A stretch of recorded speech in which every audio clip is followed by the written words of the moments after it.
Okay, welcome back to another episode of The Millennial Entrepreneur. My name's Sina and I love following the journeys of other young entrepreneurs. And in this episode, I spoke with Callum Jenkins, the founder of a drone videography company. We chat about how he started his business with the idea coming from him traveling abroad to shooting some amazing content with his drones. About how he's battled mental health challenges on his entrepreneurial journey and how he is coming out a strong entrepreneur as a result. Really eye-opening, and we share a lot of stuff in that segment, so I really encourage you to stay tuned for that. And we also talk about how he pitched and landed funding from Deliveroo, which is really cool. And yeah, we talk about that as well. And that takes me to this week's shout out. So in this episode, the shout out is going to a good friend of mine and also a fellow guest on the podcast. So we've had her on the podcast before on episode 20. It's Sonia Barlow, because she has just landed a book deal. She's talking about diversity in tech and she's talking about entrepreneurial journeys in her book, and it's really exciting. And so I wanted to give her a shout out this episode because it's a massive sort of kudos to her work, and I know she works incredibly hard. And if you want to hear her story before her book deal, then be sure to listen to episode 20 because it's a really good one. Apart from that though, follow us on Instagram because that's where all the new episodes get announced, along with all the clips and all of that good stuff, along with other announcements, which are pretty cool. And if you want to feature as a shout out in the next episode, be sure to leave a written review on Apple Podcasts with your name, and I'll give you a shout out in the next episode. So without further ado, let's get on with the episode. Hey Callum, how you doing? Hi Sina, yeah, I'm doing well, thanks mate, how are you? Yeah, very good, thanks. And very good to finally have you on the podcast. I think I was meant to have you on episode 7. So it's been a long time, and now this would be episode 26 or 27, I think. So yeah, it's been pretty much 20 episodes since I first messaged you. You were one of my first guests that I wanted to have on. Oh, I really appreciate that, mate. That's very kind of you, but we're getting around to it eventually, hey? Yeah, exactly. Yeah, finally good to have you on.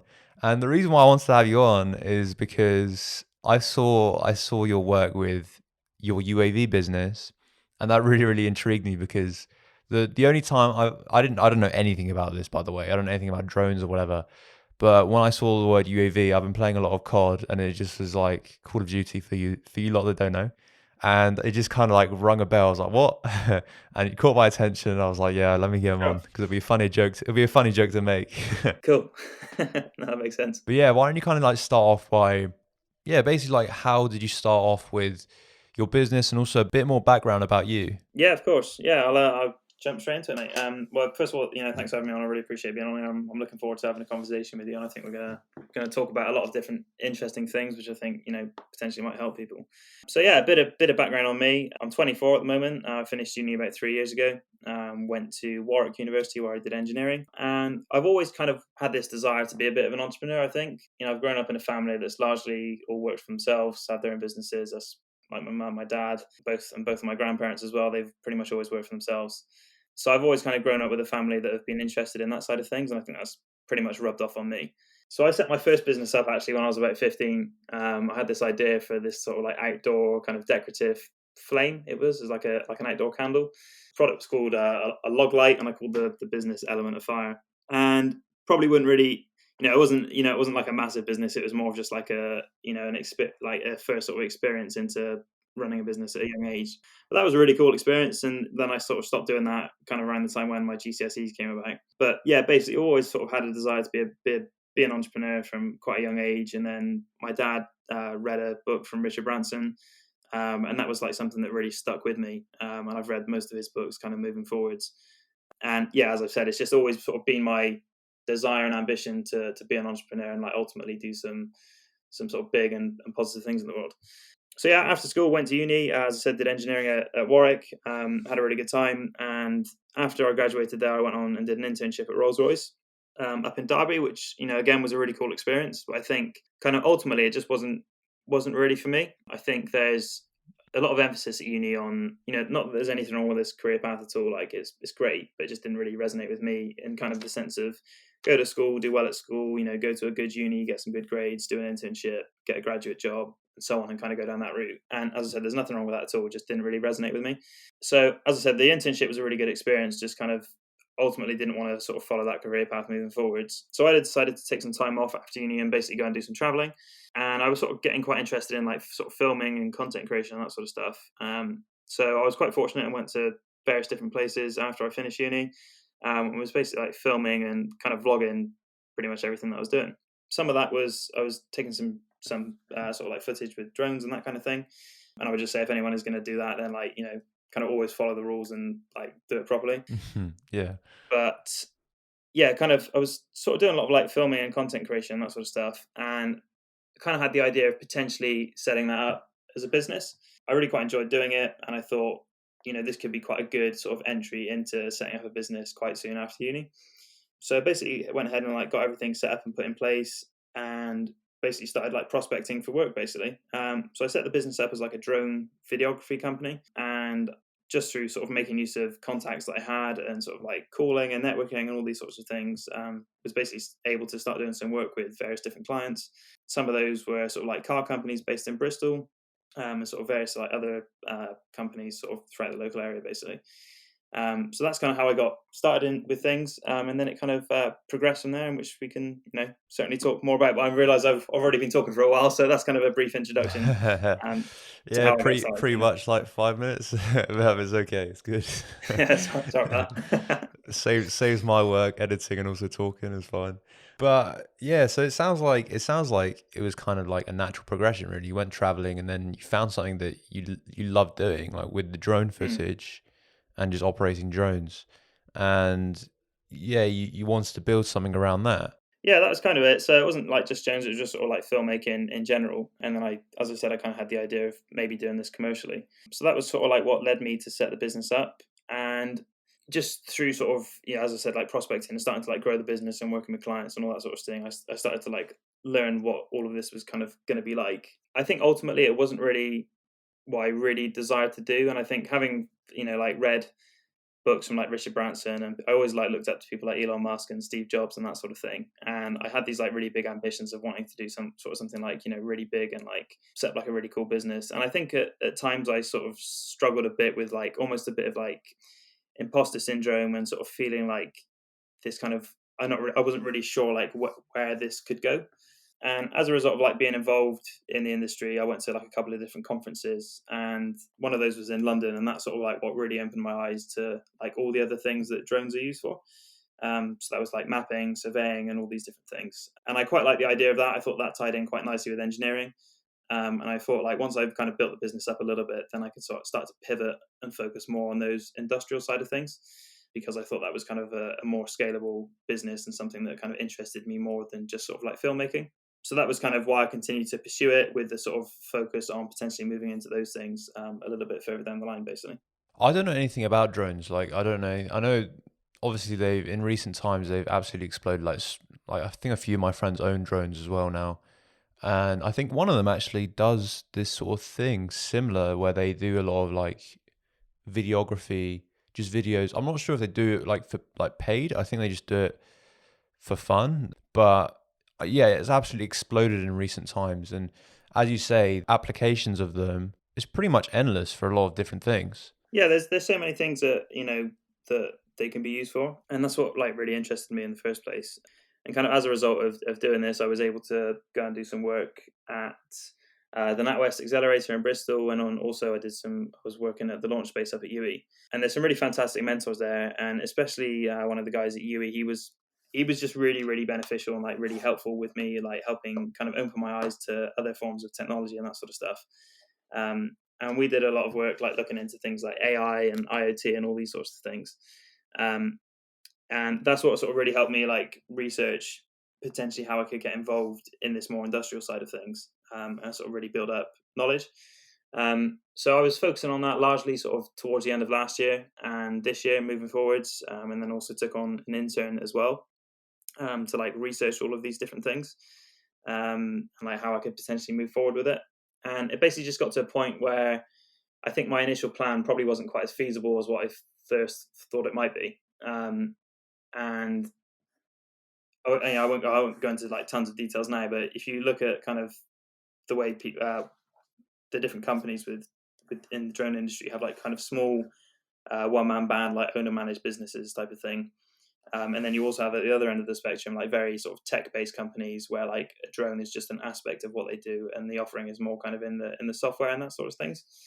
And that was kind of more like it was down sort of that end of the spectrum that I was like aiming for, and that's where my ambitions were. I just realized ultimately we like built up a lot of knowledge in like various different areas, and like had an idea of how these different areas could like all kind of be put together for a solution. It just wasn't really quite obvious what the problem that solution was going to solve. And I think it just got to the point where I was spending a lot of time trying to put these together into a business, but sort of struggling a little bit, and hence why I decided to kind of keep it going, just more so on the back burner, and start to focus on other things I could perhaps see success with a little bit sooner and make some more traction with. Yeah, I mean, there's absolutely no sort of like shame or whatever, because I mean, having something as a side hustle, knowing that it can't be massive potentially because of the reasons that you said, like it's fine. I think like I'm thinking about trying to do like side hustles at the moment, and my ambitions for them aren't huge. They're not so you talked about you want to follow in the footsteps of like the big sort of Steve Jobs and Richard Branson. But like I'm very happy creating really small things that I think are pretty cool. Like I enjoy doing them. They give a bit of variety to me, and that's what I really like. Obviously, that allows me, I don't know, because I do want to work on a big thing as well, like you said, but I'm very happy like working on the small things. And even though they're small, I'm happy with that. Yeah, no, I think there's nothing wrong with that at all. I think a lot of things start off small, and then it's once you get traction, it's like when they kind of move forwards into bigger things. I think just where I was, it was going to be tough to kind of start small in the first place, Okay. because there was like so much competition in that area, and it was going to be quite difficult to start off small and then scale it into a larger company. Whereas a lot of these kind of like larger businesses start off with like a core problem that they're trying to solve, Yeah. develop like an MVP, get a little bit of traction with it, and then go like really big with it, get a lot of funding, and then like really go large. And I think that was an aspect that I didn't really understand. Like I wasn't really aware of it so much until I was like working at NatWest, and kind of like people would chuck around phrases like, go for a round of funding, get a bit of investment, just kind of like it was like going and getting a coffee sort of thing, which I always thought was quite funny. And I didn't really realize that was like another way of like starting a business, like starting off with an idea, getting money from investors, and then kind of going big with it. My understanding at the time was kind of more like you needed to start small, build some money up, and gradually kind of grow, and then you could like move on to the larger things. The thought of a UAV is really cool because whenever I hear it, I always think of Call of Duty. And so I wanted to talk to Callum about what he sees in the future for his UAV business, and also what he sees for himself, because he's also very ambitious and he also wants to go into other sort of ventures. And so, yeah, I was really interested to see what the future holds for him. The next steps with it are like I'm keeping my fingers on the pulse with it. We did some work with an intern from Bristol Uni. Will, he was a really good guy. We did a lot of good work together, and like got a lot of research done, and did like research and development and that sort of stuff. So still like keeping my finger on the pulse with it. It's just I got to the point where I think without kind of like a clear problem that we were trying to solve, it didn't really warrant spending kind of all day every day on it.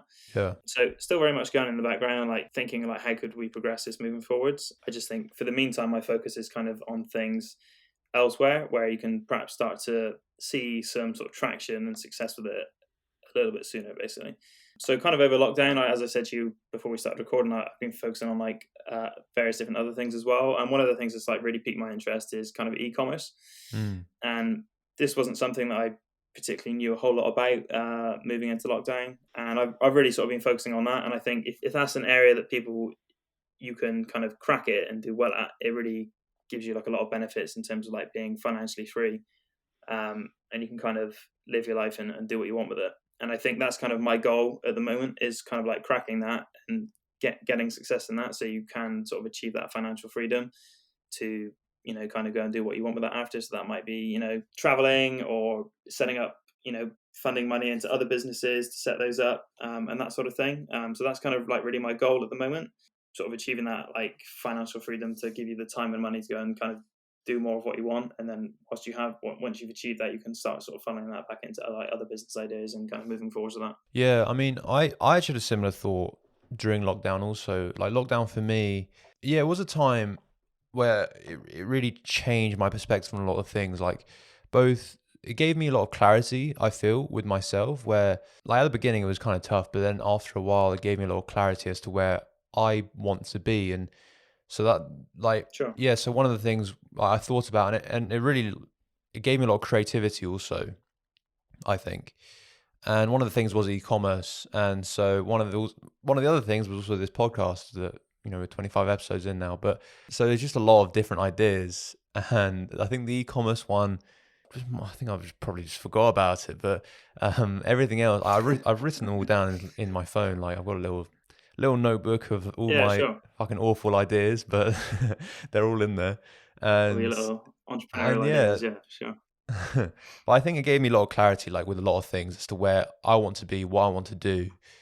And I think it Yeah, made sure. me from someone who had a lot of ideas into someone that really wants to execute these ideas. And I think that was a real Hmm. turning point for me. Sure.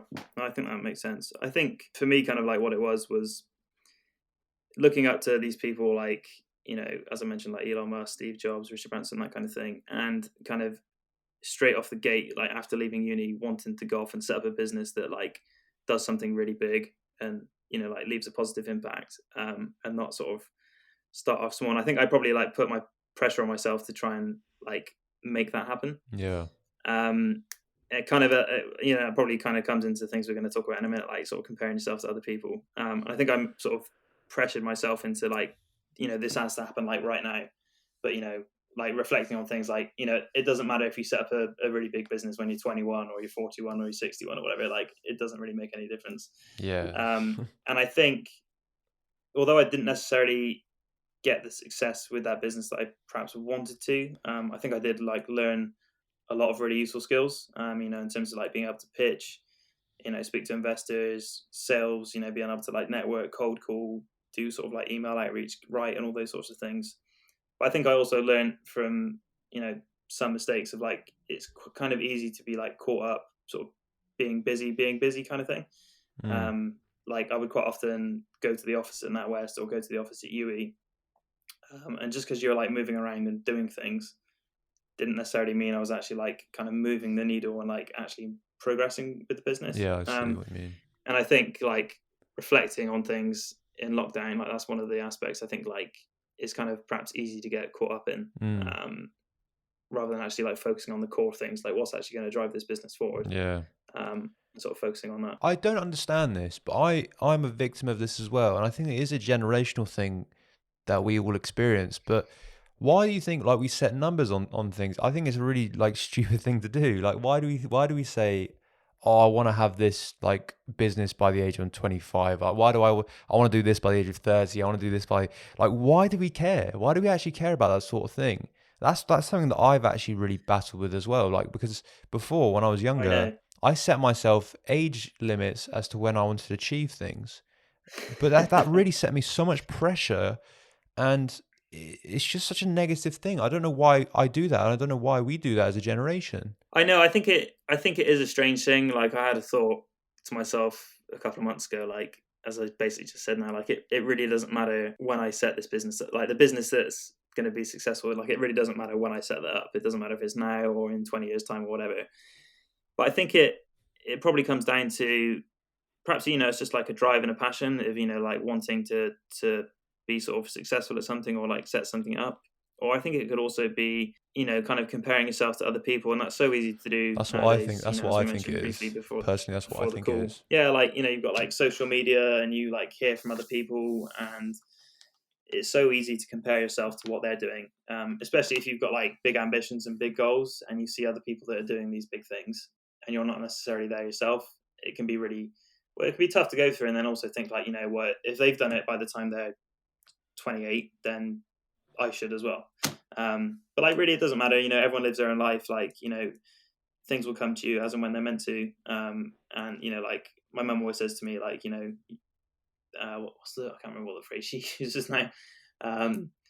But she says something like, you're exactly where you're meant to be, or something like that. Just like, where you're at in this point in your life is kind of, Yeah, everyone's on their own path. yeah, you're on your own path, and like the experiences you have in life are taking you towards kind of ultimately what you want to achieve. So yeah, I think comparing yourself to other people is like, it can sometimes be good, like it can maybe give you an extra bit of motivation. But this is something we can talk about a little bit more in a minute, but it can also have like negative things, as well. Yeah, that's something that I feel. So the two things that you mentioned before, like you mentioned imposter syndrome, and you mentioned comparing yourself to others. Those are two things I feel like Sure. I've really like given myself clarity towards during lockdown, because at the beginning I was very much like those two things were quite strong. And especially when I started the podcast, when I know we spoke about this before we recorded, but like I'd start this podcast and I'd have, really high achievers. And obviously my podcast, it's called The Millennial Entrepreneur. It's focused on young people. And so they're people like, Mm. similar ages to you and I. And so when I'd see these people and they've achieved like really cool things, and bear in mind, we wouldn't speak about the negatives really. In the early episodes, we just wouldn't do that because I wouldn't really think about that sort of thing. And so that really kind of set me up personally of like, oh, like I'm not good enough compared to my guests, and I'm also not good enough to interview my guests. So like both things, comparing myself to other people and Yeah. also the imposter syndrome. And so that's the whole thing. That's the whole sort of mindset that I posted about this on LinkedIn, saying that I don't want my podcast to be like that. I want it to be a transparent, platform Mm. that we talk about the whole journey. We don't talk about just the positives, because I know, if I, as a listener and also a host, am comparing myself to my guests, what are my audience doing? I don't want my audience to do that. I want my audience to actually look at the journey with a lot of perspective and not through the tinted glasses that you see with stuff like Instagram and LinkedIn. I want you to see the reality. And that's why I think people that listen to like this episode, listen to one of my most recent ones, and they listen back to like episode 1 to, I don't know, episode 5, 6, 7. Like there's been a big change, I think, with me, my interviewing style, and also the guests that I've had on. I think it's very easy to think like, I remember when I first set the business up thinking like, I'm about to go and pick up the phone and ring up this company and say that, this is what we can do for you. And I've not done this for any company before. So it seems a bit rich for me to say these things when I actually, at this point in time, I wouldn't lie or anything like that. I'm just saying like, you would say stuff, but then it would feel like you just sort of feel like you weren't really worthy enough to be saying those things or setting this business up. Like, like who am I to say that I can do this for you? Um, but I think at the end of the day, everyone starts somewhere. And I imagine you would probably agree that you've probably evolved so much as an interviewer since you started doing this to now. And, you feel like you've probably got more kind of confidence in yourself to do things like this moving forward. So I think, like giving those negative thoughts to yourself, I don't mean just you in general, I mean kind of like anyone, me, myself included, giving yourself those negative thoughts like, I can't do this, or am I good enough? They really don't take you towards your goals. And I read a book recently, actually, over lockdown. It was called A Bug-Free Mind by a guy called Andy Shaw. And it's probably one of the best books I've ever read. It's not that well known, but I would strongly recommend it for pretty much anyone. And one of the things he says in there is like, nothing stands still. Every thought that you have either takes you towards your goals or away from it. And I think sometimes just bearing that in mind has been really helpful for me. Like, I might say like, I want to set up a really big business that does good things for the world. And I might say, the thought might be, oh, that's not going to happen, Callum. You're kidding yourself. At the end of the day, is that thought taking me towards making that dream happen or away from it? And I think that helps you kind of get clarity on it. Think, you know what? No, that's not a positive thought. Let's get it out of my head and move on. And, I'm a firm believer in, anyone can really achieve anything that they want to do. I think it's tough sometimes to see that, but I really do believe that anyone can really achieve it, anything it is they want to. And I think if you've got the right mindset, you can be positive. You really can achieve anything that it is you desire. And I don't know if your listeners are kind of in tune with this sort of thing or not, but there's plenty of good books out there, like things like The Secret. I think a few people have probably heard. Well, quite a few people have heard of that. This is good, like a good introduction to it. But there's so many kind of other books on like the law of attraction and like having the right mindset that I think are really useful for people to read and learn about. And they have been for me anyway. Yeah, I completely agree with you. Were these the sort of like thoughts that you were battling through lockdown? Because they were very much like the sort of stuff that I had to like battle with at the beginning of lockdown, especially. Yeah, they were. I mean, I've always been quite a strong-minded person. Like I've always been like quite confident in myself, like my ability to kind of like make my dreams happen, if you were, like or like set a big goal. And like I've always been like sort of quite confident in myself to be able to make that happen. And I think for the most part, I've always had a pretty strong mindset over the past sort of like 10 years or so. and this isn't something that I've told very many people, but about 10 years ago, I had OCD quite badly. I had it largely with sort of like washing my hands and that sort of thing. And I just kind of really struggled with it, probably for about a period of, I don't know, maybe 6 months, something like that. And yeah, I just kind of really found it quite difficult with that sort of side of things. And I got over it. I had like my parents really helped get me through it. And I actually went and saw a therapist for a bit, or not a therapist, I can't remember what the technical name for it was. I think it was CBT, I think it was called. I can't remember the exact details of it. Anyway, got through it. And then I was, like I never really sort of struggled with mental health for like the next sort of 10 years or so. And then kind of coming into lockdown, it was just, I think, being at home most days, inside, kind of isolating yourself from other people, for various reasons, it just kind of like started to flare up again. Part of that was like on reflection from things in my past, the whole kind of coronavirus side of it as well, with like the germs and that kind of thing. And then also like comparing yourself to other people. I think like an aspect of OCD just kind of like flared up with me a little bit. And yeah, for various reasons, it just made sort of like certain things kind of like difficult to do, either like with progressing with my work or like going out and that sort of stuff. And I think that's all just kind of like tied into like my mental health. And I think perhaps other people have also struggled with this, just being in lockdown, being in not isolation, but being like more isolated than we otherwise would be, just can be quite difficult to deal with, which kind of seems similar to what you were talking about a little bit. Yeah, yeah.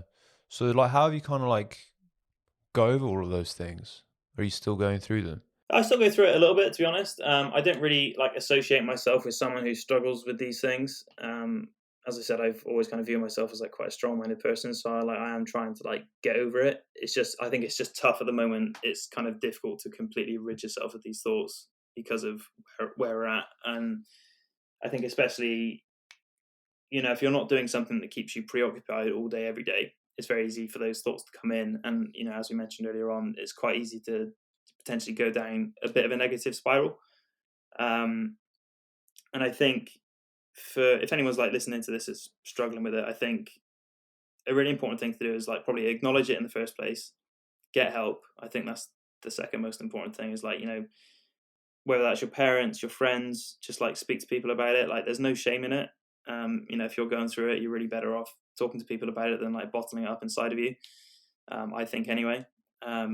And you can even speak to like some of the helplines. There's one called Calm, No Panic as well. And I've actually spoken to them a couple of times throughout the lockdown. Just ring them up, and they're really nice people, and they're willing to have a chat with you. And I think often it does kind of help you feel better. But also like keeping busy as well. Just from like other people I've known who struggle with like anxiety and these sorts of things.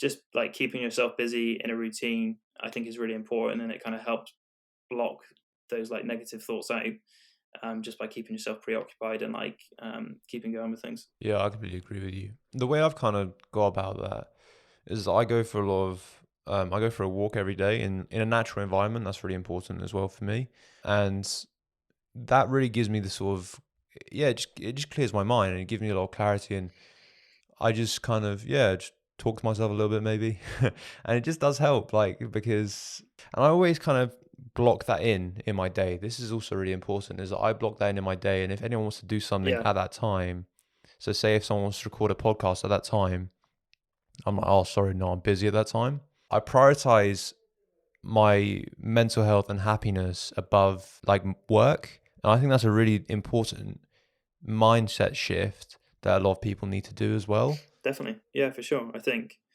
you've got to have your head in the right place to do your work anyway. So I think taking time for yourself is definitely really important. I think is having your mind in the right place. I think is one of the most important things that you can do. I think along with your physical health as well. Um, I think with a right positive mindset and the right attitude, as I mentioned earlier on, you really can achieve anything that you want to. On the contrary, if your mindset isn't necessarily in the right place, or you're struggling with things, or you kind of have anxiety, or whatever it might be, it can really be quite detrimental, unfortunately. And I'm not saying that people just need to get over it or anything like that. I'm just saying that unfortunately some people do struggle with these things, and it can be really tough to deal with. Um, Well, I was just going to say one thing about like the comparison side of things, because I think, when I say this out loud to certain people, that like it sounds quite ridiculous and funny at times. I think one thing that was kind of getting to me a little bit was like what felt like kind of a lack of traction, and not necessarily moving forward with things like I wanted to. And as we mentioned earlier on about like social media and that sort of stuff, I inevitably kind of like ended up sort of comparing myself to other people. And there were sort of like three key things, like three key times that happened, and I remember them quite well. And like looking back on them, they're kind of a bit daft. I think the first one was I was watching some stuff on YouTube, and there was some like quite very successful YouTubers that like popped up. Who did like a lot of like vlogging and that sort of stuff, and they were about the same age as me. And I almost thought to myself like, oh damn, like why didn't I do what they did? Like they're very wealthy, they've got a really cool lifestyle. I'm kind of annoyed that I'm not doing that, which I think in reflection just kind of sounds a bit daft. And then I remember I came across another young entrepreneur who was a little bit older than me. He's about 20, 28 or 29, and set up a very, very successful business. He's been in the news recently. I was kind of a bit niggled that like, oh, like why didn't I go down that route and do what he did instead? And like you always just kind of compare myself to what they're doing. And then the one that was really kind of like the icing on the cake the other day, which saying this out loud just sounds completely ridiculous, was I can't remember how I first came across it. I like something about the F1 popped up. So I started watching F1, and I thought, damn, why didn't I decide I wanted to be an F1 driver? And it's just like saying it out loud sounds so daft. And I think the reason I compared myself to that was like when I was a bit younger, I used to quite enjoy like motorsports and that kind of thing. I was never like in a position to kind of, race competitively or anything like that. But I just remember like looking at them thinking like, they're doing something that's really cool. They're pretty well paid. They've got like, sort of not fame, but that sort of side of things. And I thought like, damn, like why didn't I decide to sort of pursue that route instead? And like all of these things are just negative thoughts that really weren't beneficial. And I think it's really only because I hadn't necessarily got traction with what I was doing.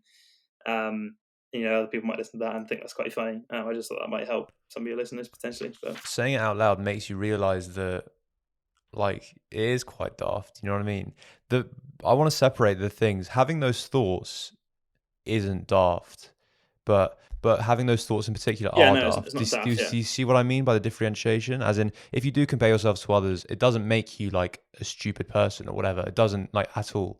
no, it doesn't. No. But those thoughts, when you say them out loud, they do come across as daft, and that I think that's sort of if you say them out loud, you kind of realize it. But if you're just stuck by yourself thinking these things, that's when it really gets to you, I think. So it just goes back to your point of talking about it and saying out loud, like you just said out loud to me, and I guess it might have made you feel a little better. I'm not sure. No, I'm not. I'm not worried about those things. I think I was just saying it in case like anyone else was listening to your podcast and was maybe feeling a bit down or whatever. Yeah. And I thought just maybe hearing someone else say it might sort of sort of help get them through it. That was the only reason I was saying it. Yeah, but it's just such a weird thing because you don't know their whole life. You like no one does. As in, you don't know their journey is like firstly, and you don't know how happy they are. That's a really important thing. You don't know so many different things about them. The only thing that you see is like metrics. So the only thing you see is followers. The only thing you see is like money. So you don't see like their actual life as how it is. If you were in their shoes, like it would be completely different. So, but that sort of like knowledge for me has really made me get over this sort of comparing myself to others, because I now realize, especially on Instagram and LinkedIn, is that a lot of things might be overinflated. A lot of things might be true, but you don't see the sort of stuff on the back end of that. You don't see how happy they are. That's a really key thing for me anyway.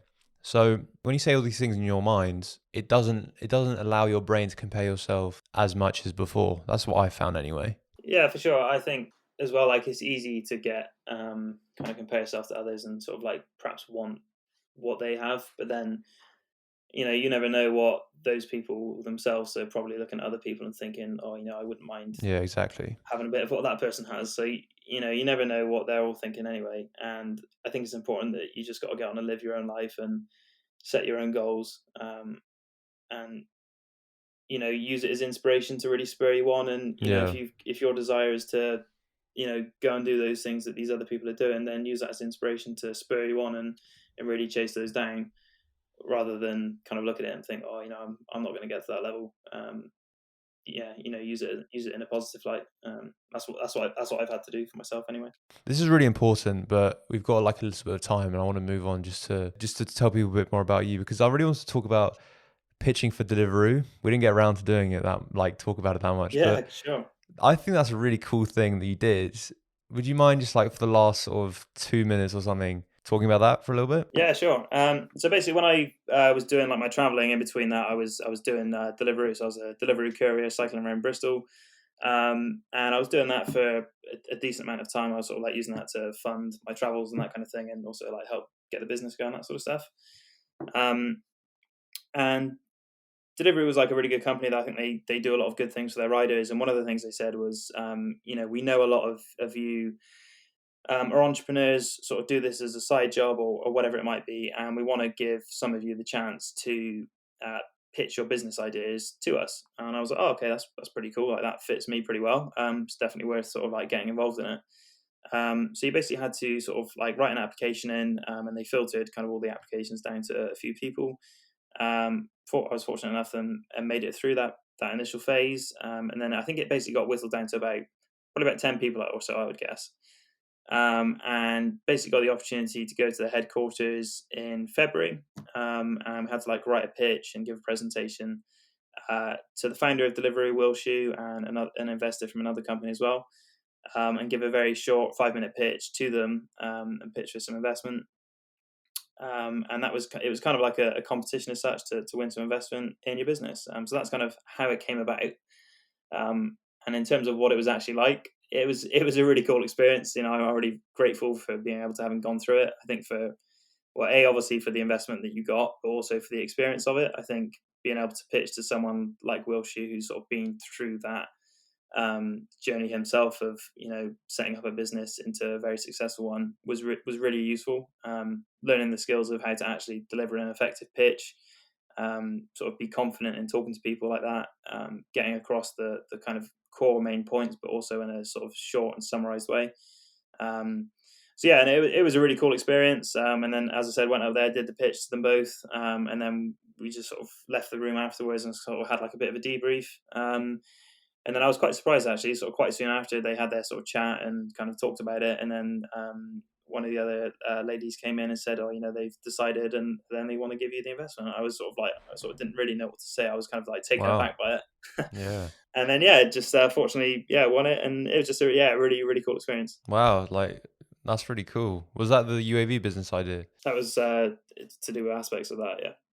But I think just kind of pitching on the whole, if you're potentially looking to set up a business, I think being able to pitch to whether it's investors or customers or whatever it might be is like a really useful skill to have. I think, obviously it's not really something we're doing at the moment in person, but I think being able to effectively convey your idea to people so they can kind of like buy into it, I think is a really useful skill to have. All right, cool. So last question I'm going to ask is, so what's next for you? And also how can people stay in touch with what you're doing and basically what you're up to in the meantime? So next for me is still keeping my fingers on the pulse with what I was doing originally, but also really getting my e-commerce business up and going. And as I said, I think my main goal is to really sort of achieve kind of financial freedom with that. I love traveling to enable me to like continue to travel and put that money into other business ventures and sort of go down that route. In terms of and sort of like help me go towards my ultimate goals of like really setting up like a big business that does sort of positive things. So that's kind of my goals at the moment. In terms of other things I'm focusing on, I've also launched a podcast with my mum actually, which is called Lead to Succeed, which is all about helping aspiring managers become sort of leaders of the future. So that's something we're really excited about, and you can also find out about that on Apple Podcasts as well. And if people want to keep in touch with me, then you can probably best two ways are either follow me on Instagram, which is Callum Jenkins 86, or follow me on LinkedIn, which is Callum Jenkins. So yeah, thanks very much for having me on, Sina. I really enjoyed chatting to you, and big thank you from me. No, absolute pleasure. Thanks again for coming on, and I'll see you soon. Yeah, thanks. Before we go, there was one other thing I wanted to say. Sorry to cut you off. If anyone wants to have a chat with me about, either being an entrepreneur or the mental health side of things or whatever it is, then, feel free to get in touch and make contact with me and we can have a chat. I'm more than happy to do that. Okay, thank you so much for listening to this episode of The Millennial Entrepreneur. It was an absolute pleasure talking with Callum, and I hope you definitely found some value in the conversation today, especially because we talked about mental health and that sort of thing. I know a lot of you, it does help that sort of thing, and it definitely helped me talking with him. So yeah, if any of you found value, definitely message him, follow him on Instagram, on LinkedIn, all that good stuff, because he's a really nice guy. And I personally am really looking forward to what the future is going to bring for him. Thank you again for listening to this episode of The Millennial Entrepreneur, and I'll see you in the next episode.